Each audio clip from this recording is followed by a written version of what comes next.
équation cartésienne. C'est sous la forme ax plus by plus c est égal à 0. Ax, by plus c est égal à 0. Encore, tu dois connaître coordonnées d'un vecteur normal.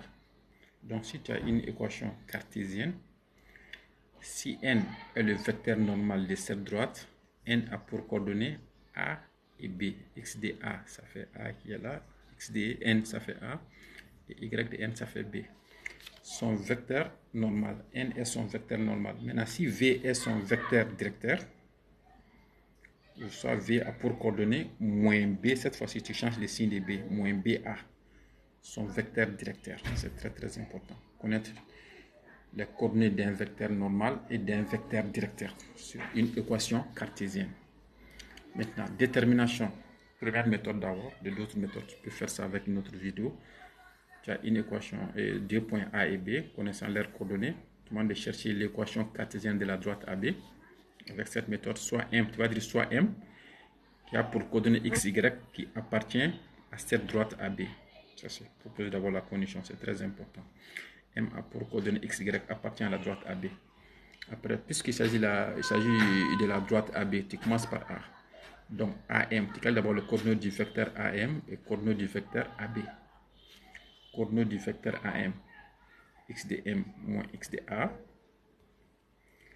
y de m moins y de a, moins, ça fait plus 3. Coordonnée du vecteur AB, pas de problème. Moins 1, moins d, ça fait moins 1. Pardon, 1 moins d, ça fait moins 1.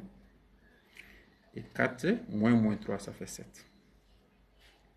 Donc, tu as déjà coordonnées du vecteur AM et coordonnées du vecteur AB. Après, tu vas montrer que ces deux vecteurs-là sont collinaires. Donc, on vous a déjà expliqué comment montrer que deux vecteurs sont collinaires, AM et AB. Pour montrer AM et AB sont collinaires, on multiplie 7 par x moins d, moins... Pardon. Donc, 7 multiplié par x moins d, il y a moins qui est dans la formule. Moins 1 multiplié par y plus 3 égale à 0. Voilà comment montrer que des vecteurs sont collinaires. On vous a montré ça.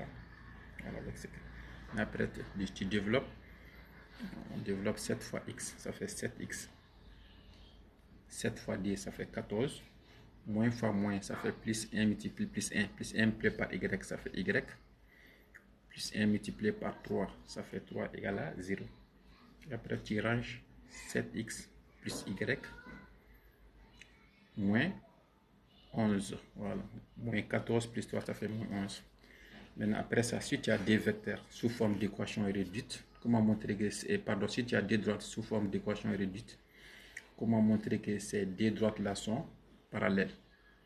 Voici la droite delta y égale à mx plus a, la droite d y égale à px plus a plus c. Pour montrer que ces deux droites-là sont parallèles, delta et d sont parallèles, si m est égal à P. Si m est égal à P. M c'est quoi? C'est le chiffre qui est multiplié par x et de la première droite, de la droite delta. Et P c'est quoi? C'est le chiffre qui est multiplié par x encore. Si ces deux coefficients directeurs sont égaux, ça veut dire que les deux droites là sont parallèles. Maintenant, en multipliant ces deux coefficients, si tu trouves moins 1, m fois P, tu trouves moins 1, ça veut dire que ces deux droites là sont comment? Sont orthogonaux, perpendiculaires. C'est très très important à connaître encore. Je me profite encore de la fin de la vidéo pour montrer que 3 points ABC sont alignés. 3 points ABC sont alignés. Tu commences par A. Tu calcules les coordonnées du vecteur AB et AC. AB et AC. Après, tu montres que les vecteurs AB et AC sont collinaires. AB et AC sont collinaires. Donc, si tu arrives à montrer que AB et AC sont collinaires, ça veut dire que ces deux droites-là, ces 3 points sont alignés.